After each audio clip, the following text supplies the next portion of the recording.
Ho, welcome back to our lesson, Learning Basic Cantonese. I hope that you have watched already our previous videos, especially our third lesson that talks about time. But before I continue, I just want to say thank you to all those who are subscribed already in this channel. And I hope that you will continue to follow our videos and also to share it to others. Guys, hi. In this video, I will share to you commonly used sentences in relation to our topic time. Okay, so let's go to number 1. She will come later. In Cantonese, Khoi Wui Chi Ti Lai. Khoi Wui Chi Ti Lai. So there is a close and open parenthesis that means you can use it or not. It's okay. Khoi Wui or Khoi Chi Ti Lai. So if you can see the word she translated as koi. By the way, side note po ito, in Cantonese, there is no such he or she in a third person pronoun. So when we say she or he, that is koi. There is no such boy or girl. So that is how they translate it. And the word lie, very common to us, is that means come. I just want to highlight the word chi ti. Because in Cantonese, the word chiti or in English that is later, in Cantonese, it depends. There is also another term in Cantonese that translated in English later. For example, auntie or nganti. So it depends. Auntie na, ibig sabihin, later. So that is why we need to understand and to know the specific usage of those two terms of later. So I hope that you are aware of that. Okay, let's proceed to the second example is sorry, I'm late. It's very common. Maybe some of us laging late sa work.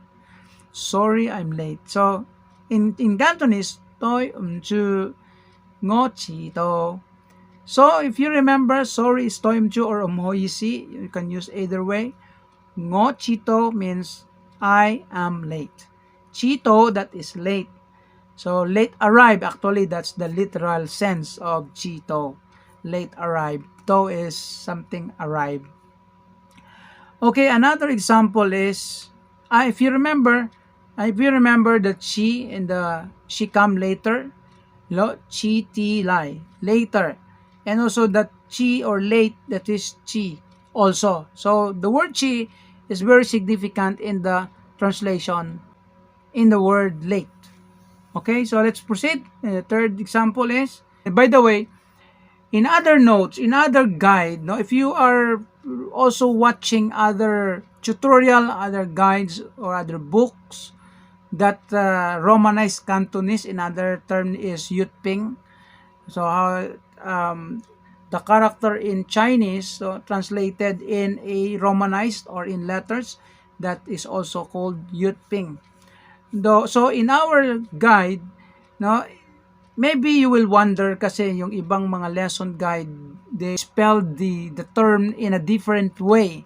No, it depends on the author. So iba-iba yung pagkanilang pag-arrange ng letters, no, to express the character in Cantonese into a Romanized or letters that we have. So that is why, don't be confused. No, just familiarize this author. No, he used another way to express the character into letters. So that is why we need to familiarize those things and don't be confused. That just focus on the how they pronounce. Actually, the pronunciation sometimes vary and sometimes or most of the time commonly same, but there's something little twist. But of course, they can understand. Okay, another thing is, I just arrived. I just arrived. So in Cantonese, ngo am to. Kong to. So when we say am, actually kung babasahin po natin yan, ngam. Pero when you're listening to Cantonese people, no, even in my boss, am. So ngo am to. Just arrived. When you say just na parang bago pa lang, you can use am or kong to. So, for example, I just ate my lunch. I ngo am sick fan. No, ngo am sick fan. So that is the word am, no. Okay, so another example is I arrived 10 minutes ago. In Cantonese, ngo sa fan chong chin to. Ngo sa fan chong chin to. So the word sa fan chong, that is 10 minutes, actually sa fan chong chin. So that is 10 minutes ago. So the word arrived, that is to. Of course, I've said a while ago. So you need to observe the arrangement. If you see the arrangement of our example. Okay, so let us proceed to another example. Where have you been just now? Where have you been just now? In Cantonese, Nei tao xin hoi zhou bin do. Nei tao xin hoi zhou bin do. So the word tao xin, that is just now, sometimes nagagamit am, but sometimes tao xin. So I think there is a specific usage about it, but we need to familiarize on that.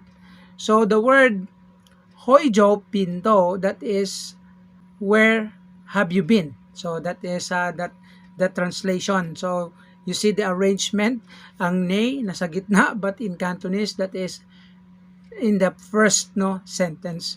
So that is why very tricky yung Cantonese, but of course you need to familiarize how they construct their sentence, especially how they translate it in English. Okay, another thing is very common as well when someone will ask you, do you have time? 你有冇時間? 你有冇時間? So this is a very common question if you have part-time. Diba? Tanong ka ng part-time mo, 你有冇時間? Do you have time? So the answer is, 我冇時間, 冇意思. Or sometimes, 有啊, o 有時間啊, 點解啊? Okay, so let's proceed to another question. Are you free now? No, it's a very common sa mga nagpa-part-time dyan. The boss or the part-time will ask you, are you free now? No, that means in Cantonese, 你而家得唔得閒? 你而家得唔得閒? So the word ika, that is now, just now is tao xin. You can see the flexibility of Cantonese, one word in English but many terms in Cantonese. So, are you free now? Nei ika tak takhan. Takhan, that is a free. So when you are asking someone, if that is two syllable, like takhan or two words, so you need to repeat the first word like takhan. So takhan.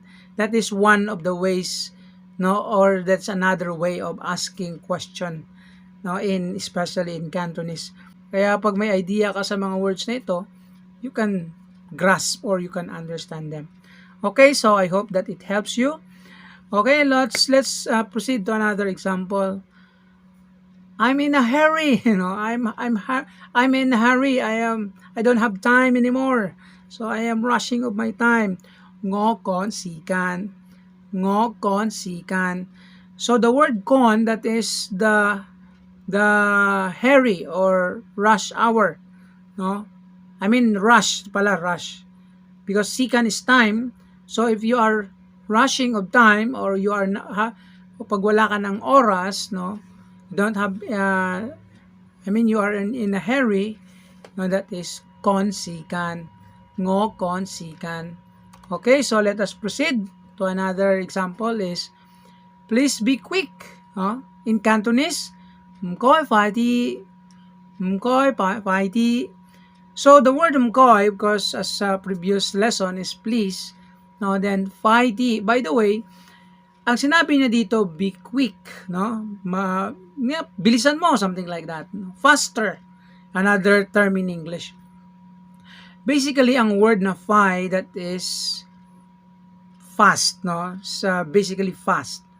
So the word T, it is a higher T. By the way, Ang word po ng tea, no, is very common na maririnig po natin sa mga basic conversation because the word tea, no, is very significant and it is most often used in sentences. Why?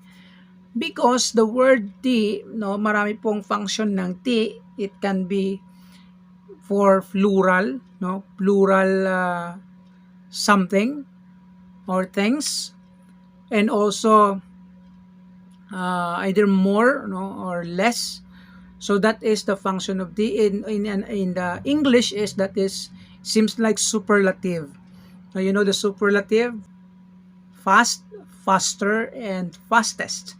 So in Cantonese, no, the function of T is just like superlative. For example, Phi is fast, but when you say faster, no, that means Phi T, Phi T.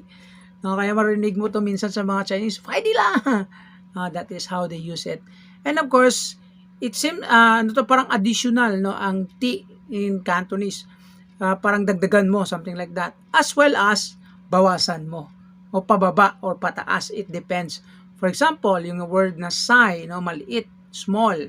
Pag sabi mong mayroon ka bang mas maliit, no, especially when you're asking a size of dress or something, pants or whatever it is. So ang ano doon, in Cantonese, yao mo sai ti, no, yao mo sai ti, means you are asking for smaller or even in a lesser. So another example of T, for example, you are using a ladder, no? May kinukuha ka sa taas. Tapos kailangan mong umakyat pa sa taas. So ang maririnig mo is koti, koti, no? Higher, higher.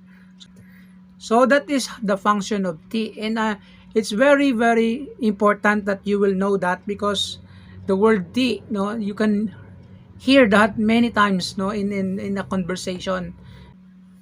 Okay, another example is he has left already. He has left already. In Cantonese, koi iking chao jo. Koi iking chao jo. So the word iking, that is seems like, no, say parang pagkapareha sila ng function ng tausin. No, he has left already. Pag koi tausin chao cho. So something like that. So I think, no, that is mayroon sila magkapares na function. He has left already. Another example is I don't have time to cook, no? Wala ako oras. I don't have. Ngo mo si kan chu fan. Ngo mo si kan chu fan. Okay, so another example na I think it's very also useful to you, no, if you are conversing with your boss or maybe your boss is telling you something na kailangan mo magmadali. By the way, yung kaninang please be quick, no, fighty. And this example is I'll come right away. Right away, that, no, agad-agad. In Cantonese, ngo ma song lai or check hak lai. Ma song lai or check hak lai, that is right, come right away, no? Ngo masong lai or check hak lai. So the word masong is actually right away, no, that is in other term in English is immediate. So immediate, that is masong or check hak. So time to take lunch is gao chong. Gao chong, that is time's up. Gao chong sik fan, time to take lunch. Gao chong sik fan. Time to take lunch. Okay, so another example is after learning Cantonese, I go home. So that is in Cantonese. By the way, I forgot to say this to you. In Cantonese, that is an English term, no? But in Cantonese sa Chinese or sa Cantonese, that is Kwong Tong Wa, no? Kwong Tong Wa. Kaya in translation natin dito is Hok Yun means after learning. Hok Yun, Hok is learning or study. Hok Yun Kwong Tong Wa Ngo Fan okay. No, Ngo Fan okay, I'll go home. Fan okay. So I hope that's very useful and helpful for you. By the way, yung after learning, Hok Yun, but it depends kung gamitin mo yung another, marami pang word na after. So later we will consider that. Let's begin now. No, when sinasabi ko, ngote ika hoichi, ngote ika hoichi. Another side note I just want to share to you, the word ngote, I think that hindi ko pa to nasabi sa previous videos ko. Ngote, that is, we say ngo is I, the word te, that speaks of the plural, when you are referring to a plural persons, like we, that is ngote. Sa kanya, let us. We or us means you need to put te. No? That is plural of person. For example, kanina is koy, di ba? He or she is koy. But when you're referring to them, no, marami, koy te. So that is in Cantonese. When you are referring to plural pronoun or noun or person, no, pag sinabi mo naman you, no, the second person you, pag you're talking to many people or addressing to many people, that is ne te. So you need to add te only. Ngo, ne, and koy, no, first, second, third person of pronoun. Okay, so I hope that that is another insight in your learnings in Cantonese. So the word ika, no, kanina yung just now, that is thousand. Ang now dito is ika, or actually the y I, but in our note the audio says ika or ika. Sa amo ko ika din narinig ko. Hoichi, that is begin. Begin or start, no? Hoichi. So let's begin now. Okay, so let's proceed to another example is, when is your birthday? Now, when someone will ask you your birthday, Nei Casey Sangyat. Sangyat is that's birthday, and Casey, that is when. Nei Casey Sangyat. Okay, another question, when will you take your holiday or day off? No, holiday or day off. Nei Casey Fongka. Nei Casey Fongka. Fongka is holiday or day off. No, Casey, of course, when. Okay, so let's proceed to another is, what time is the meeting? No, sometimes, no, when you are boss or calling the meeting, of course you need to ask when or what time. So the question is, K team hoi vui. K team hoi vui. Hoi vui, that is meeting or gathering, no? Vui is gathering. Hoi vui. No, you gather. Okay, so in another thing is about the watch. My watch is fast. In Cantonese, that is ngo ko piu. Piu is watch. Faijo. No, ibig sabihin you're talking about sa, no, yung ongoing na fast. Faijo means ngo piu, ngo ko piu. So piu is watch. Slow, pag sinabi mo very slow, manjo. Ngo tinwa manjo. Ngo tinwa manjo. Marami ng laman. Has stop, no, tingjo. No, in the tingjo. So, by the way, ang word na stop, no, dalawang paggamit ng stop, may pwedeng ting, it depends. No, kaya pag sinabi ting che, no, sa sakyan, titigil na. Pag sinabi mo namang umho kong, stop talking. Umho kong. No, that stop talking. So, it depends on the situation. Of course, the proper use. So, Christmas is coming soon. Malapit na yung Christmas. Chow Fai, Chow Lai, Sing Tan Chi. Okay? Chow Fai, Chow Lai, Sing Tan Chi. Sing Tan Chi, that is Christmas. Sing Tan Chi. So, Chow Fai, mabilis, malapit na. Or Chow Lai, coming soon. Notice nyo yung soon na word na yan, chan di nakikita. No? Pero, may nandyan sa English, pero wala sa Cantonese. Iba yung paggamit ng soon. Okay, another example is, I go to sleep sometime after 11 p.m. So in Cantonese, ngosap yatim kay fan kao. Ang word na kay, Parang nag-estimate, no? Nag-estimate. For example, magbili ka ng item, tanungin mo, magkano yan? Say pake, ibig sabihin mga 400 something. So, kaya sometime, no? Parang something like that yung translation niya dito. So, the meeting has been canceled. Ko Wei Choi Siu Jo. Ko Wei Choi Siu Jo. Ko Wei means the meeting. No, Choi Siu Jo means canceled. Or another changed date, no? That is Koike. Koike, changed date. No, we need to change the date. Don't waste time. Ito, kailangan natin to. Don't waste time. Ho long fai sikan. Ho sai sikan. Kaya kaninang stop, no? It can be, for example, stop wasting time. Don't, no? Something like that. Ho. So, ho long fai sikan. Ho sai sikan. So, sai is something waste. Actually, sai is wash, di ba? No, another is sai tumataas. Long fai. No, long fai is, that is sai. Waste, no, don't waste. Okay, I don't want to waste your time. So, that's all for now. I hope that this little video can help you in your learning basic Cantonese. I know that learning new language is very difficult, especially this kind of language, the Cantonese. No, a little bit no, tautong bigay ka ng sakit ng ulo. Pero I encourage you to learn gradually.